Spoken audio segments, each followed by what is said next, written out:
Greetings. How do you pray? How do you approach God as a Christian? Do you approach God in faith with the recognition that He is right there doing it for you? Do you approach God in faith? John chapter 16, verse 23 to 28. Christ is inviting us, following this very passage, to pray to the Father in His name.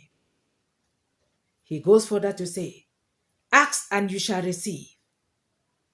Many of us hearing this will actually live in doubt because we have been asking and we have never received. Created April 17, 2020, we are an assembly of Christians and without a care of our different denominations came together with the sole purpose of rebuilding our world by word of scripture. We are the Our World Group. Christ is inviting us here to act in faith with the recognition that God is right there. We should act in faith with the recognition that God never fails and that He's right there doing it for us. There are many who actually give up simply because they have been praying and yet they have never received answers. The issue here is that many do feel that they can control the outcome of prayer, but failing to see that they are beckoning on God's will to prevail. Prayer in itself is total surrender to the will of God, not your own will. So when you table it in faith, allow God's will to prevail.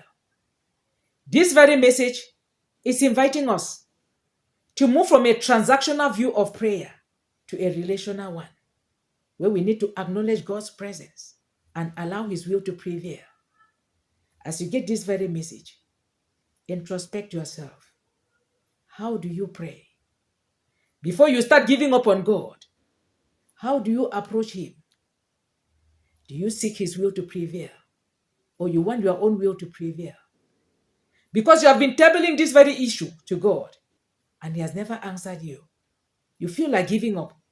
You feel like searching for other alternatives. You want to search for other solutions. You are living in doubt while praying. I bring it to you that prayer in itself demands total surrender to the will of God. Pray in faith and allow God's will to prevail. Stay blessed.